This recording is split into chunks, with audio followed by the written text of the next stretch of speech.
O sabarense Orozimbo Nonato. Orozimbo Nonato da Silva nasceu em Sabará, Minas Gerais, em 27 de dezembro de 1891.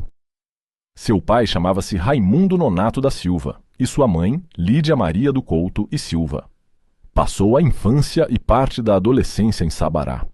Andava pelas centenárias ruas da cidade.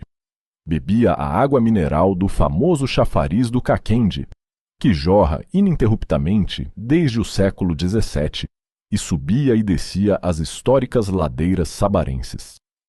Frequentava o teatro, o segundo mais antigo em atividade no Brasil, originalmente chamado de Casa de Ópera e visitado em 1831 por Dom Pedro I e, em 1881, por Dom Pedro II. Fez seus primeiros estudos em Sabará, no Colégio Caetano Azeredo, onde foi colega de grandes personagens da história do Brasil, como Nelson Hungria e Francisco Campos. Para prosseguir nos estudos, transferiu-se para Belo Horizonte a fim de cursar Humanidades no Colégio Moraes. Depois no Ginásio Mineiro, atual Escola Estadual Governador Milton Campos. Orozimbo Nonato estudou na Faculdade Livre de Direito, atual Faculdade de Direito da Universidade Federal de Minas Gerais. Bacharelou-se em 1911, iniciando logo em seguida uma carreira na área pública. Após a formatura, iniciou uma trajetória que o levaria aos mais altos cargos da magistratura brasileira. Foi delegado de polícia em Aiuruoca e Turvo, atual Andrelândia, promotor de justiça em Araçuaí e Entre Rios e juiz municipal, primeiro em Visconde do Rio Branco e depois em Entre Rios de Minas. Em Araçuaí, Orozimbo conheceu a sua esposa. Ela era da família do Dr. Ciro Cunha Melo, engenheiro e executivo, um dos filhos mais ilustres de Araçuaí. Quando iniciou na área pública, Orozimbo, para deslocar-se de uma comarca a outra, ia a cavalo, por ser o único meio de locomoção de que dispunha na época. Retornando a Belo Horizonte em 1923, Orozimbo passou a exercer a advocacia e elegeu-se para o Conselho Deliberativo de Belo Horizonte, onde exerceu o cargo de secretário entre 1927 e 1930. Ao mesmo tempo, por indicação de Mendes Pimentel, iniciou sua carreira no magistério, na então Faculdade de Direito de Minas Gerais, como professor interino de Direito Civil. Em 1926, conquistou a livre docência da disciplina e, em 12 de julho de 1932, alcançou a cátedra por meio de concurso. Com a criação do curso de doutorado, passou a reger a Cátedra de Direito Civil Comparado, função que exerceu entre 1931 e 1935. Em 1923, segundo Alessandro Irata, torna-se também professor de Economia e Estatística Rural, da então Escola Mineira de Agricultura e Veterinária. Nessa mesma fase da sua vida, casou-se com Antonieta Alves de Souza. Do casal nasceu, em 1928, Paulo de Tarso Fernandes Nonato da Silva. Além das atividades acadêmicas, Orozimbo destacou-se na advocacia, atuando como advogado do Banco do Comércio e Indústria de Minas Gerais, S.A., presidente do Conselho de Administração da Caixa Econômica de Minas Gerais e membro da Comissão de Reforma do Ensino Superior. Em 1933, sucedeu Milton Campos na Advocacia Geral do Estado. Sua projeção jurídica já era então reconhecida em todo o Estado. Em 19 de agosto de 1934, o jornal Minas Gerais publicou ato do Interventor Federal, assinado em Mariana, nomeando a comissão encarregada de elaborar o anteprojeto da Constituição Mineira. Integravam o grupo os desembargadores Rodrigues Campos e Horácio Andrade. além dos juristas Orozimbo Nonato, Milton Campos, José Eduardo da Fonseca e Antônio Martins Vilas Boas. Pouco tempo depois, em 2 de outubro de 1934, foi nomeado desembargador do Tribunal de Relação de Minas Gerais, atual Tribunal de Justiça de Minas Gerais, em vaga destinada à advocacia.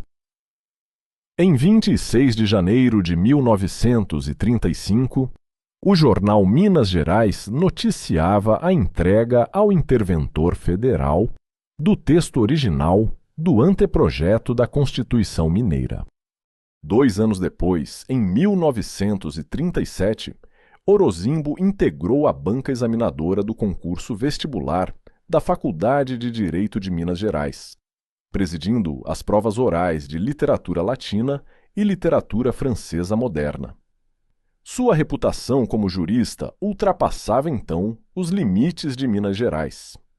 Em 1940, atendendo a convite do presidente Getúlio Vargas, dizem que através de indicação de Francisco Campos, seu ex-colega no Ginásio Azeredo de Sabará, assumiu no Rio de Janeiro, então capital da República, a Consultoria Geral da República. No ano seguinte, a trajetória iniciada nas históricas ladeiras de Sabará alcançaria um de seus pontos mais altos. Em 6 de maio de 1941, por decreto assinado por Getúlio Vargas, Orozimbo Nonato foi nomeado ministro do Supremo Tribunal Federal, tomando posse em 21 de maio de 1941. Concomitantemente, foi nomeado por Getúlio Vargas, juntamente com 2 outros juristas, para elaborar um projeto de reforma do Código Civil. Com seus colegas, elaborou o anteprojeto do Código de Obrigações, reunindo matérias de direito civil e comercial. Trabalho que, entretanto, não chegou a ser convertido em lei.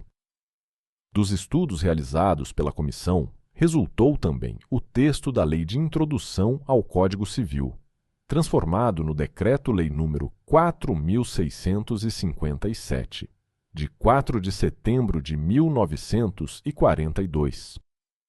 Orozimbo Nonato participou ainda dos trabalhos de reforma da Lei de Falências, que culminaram na edição do Decreto-Lei nº 7.661, de 21 de junho de 1945.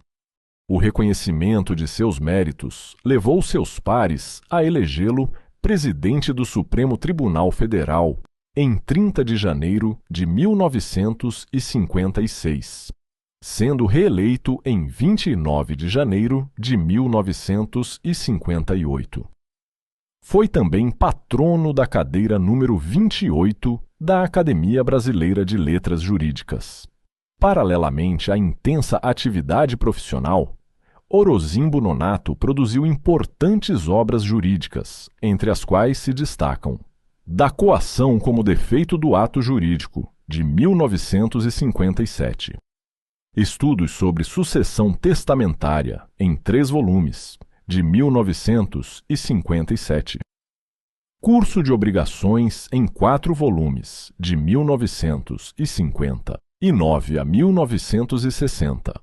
Testamento, Conceito e Características. Foi professor de Direito Civil da Pontifícia Universidade Católica do Rio de Janeiro, à época em que o Rio de Janeiro era a capital da República. Ao final da década de 1950, já consagrado como um dos mais respeitados juristas brasileiros, aproximava-se de uma nova etapa de sua vida. Em janeiro de 1960, aos 68 anos de idade, encontrava-se às vésperas da aposentadoria compulsória.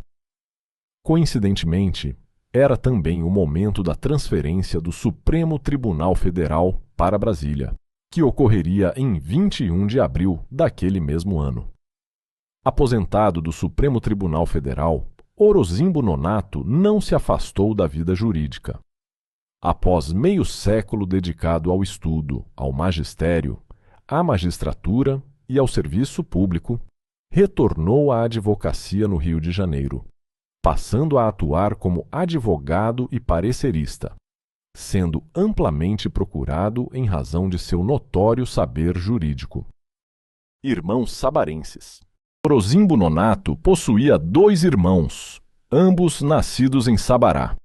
O primeiro deles, Raimundo Gonçalves da Silva, nasceu em 22 de abril de 1898. Assim como Orozimbo, estudou no Colégio Caetano Azeredo e formou-se em Direito.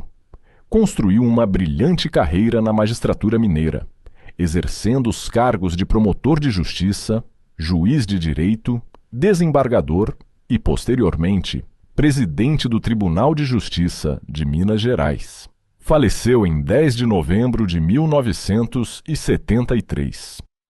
O segundo irmão, Gumercindo Couto e Silva, nasceu em 1893 e formou-se em medicina em 1918. Iniciou sua carreira profissional na cidade de Bambuí, no interior de Minas Gerais, onde atuou como médico e participou ativamente da vida pública local. Foi vereador e agente executivo municipal, função equivalente ao cargo de prefeito nos dias atuais. Em agosto de 1946, foi nomeado prefeito de Belo Horizonte, exercendo o cargo por curto período. Faleceu em Belo Horizonte, em 1972. A simplicidade de Orozimbo Nonato. Apesar de ter alcançado os mais altos postos da vida jurídica brasileira, Orozimbo Nonato jamais perdeu a simplicidade que o acompanhava desde os tempos de Sabará. Foi justamente essa característica que deu origem a uma das histórias mais curiosas de sua vida. Hoje parece difícil imaginar um ministro do Supremo Tribunal Federal utilizando transporte coletivo para seus deslocamentos diários. Entretanto, segundo o relato de Hugo Mosca, foi exatamente isso que aconteceu durante a Copa do Mundo de 1958. Há um episódio que bem explicita como o Dr. Orozimbo era um homem inteiramente desligado dos problemas do dia a dia. Isso aconteceu na Copa do Mundo de 1958. Ele vinha num bonde e o Brasil jogava contra a França.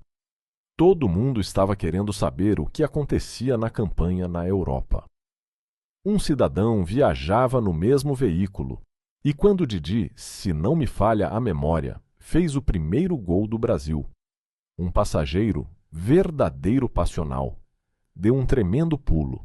Atracou-se com o Dr. Orozimbo, que pacatamente lia num canto do banco e gritou: "Companheiro, vencemos, nós somos mesmo, machos!" E acrescentou diversos impropérios, provando a valentia de nossos craques. O Dr. Orozimbo ficou muito espantado, saltou, caminhou a pé desde a Lapa e, ingressando no edifício do tribunal, indagou do contínuo Demétrio Sarquis, hoje aposentado, gozando as delícias de Friburgo. "Seu Demétrio, por que está todo mundo maluco nas ruas? Terá havido alguma calamidade?" Alguns pensamentos do magistrado Orozimbo Nonato.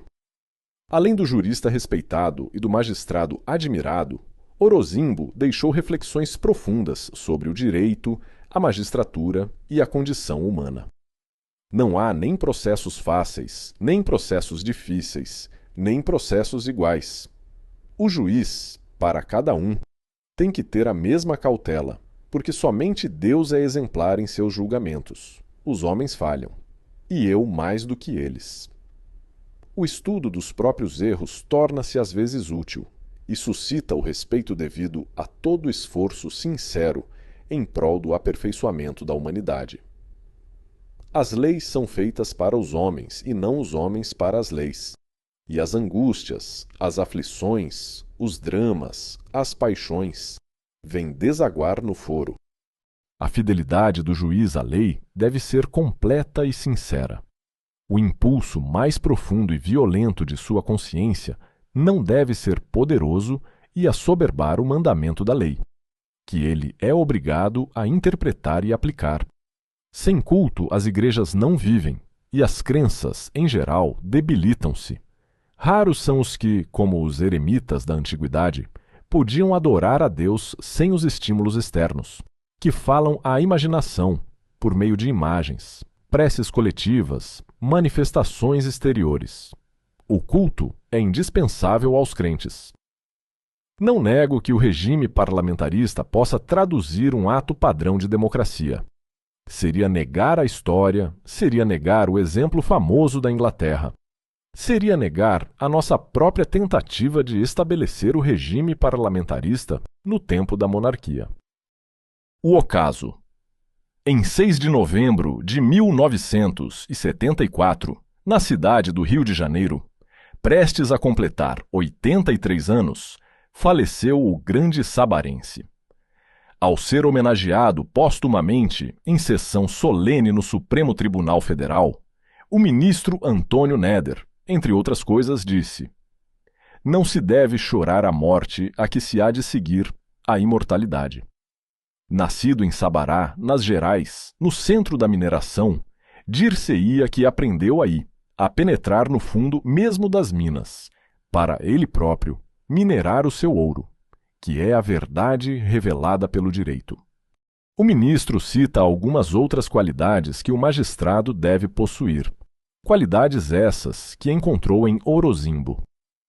Ao juiz não lhe bastará a posse das altas virtudes da probidade, do desinteresse, do saber, da coragem, da altivez e da independência. Ainda se lhe exige que elas se exerçam em medida áurea, em supremo equilíbrio, temperadas na discrição, no amor da penumbra, na aversão ao clamor da publicidade e das deselegâncias do exibicionismo. Como disse com muita propriedade o ministro Gonçalves de Oliveira. Orozimbo foi um sol que em princípio de novembro se escondeu no poente frio. Das antigas ruas de Sabará aos salões do Supremo Tribunal Federal, Orozimbo Nonato construiu uma trajetória marcada pela inteligência, pela discrição, pela simplicidade e pelo profundo respeito ao direito. Seu nome permanece entre os grandes juristas brasileiros e continua a honrar a história de Sabará e de Minas Gerais. A bibliografia consultada está informada no livro Personagens Históricos de Sabará.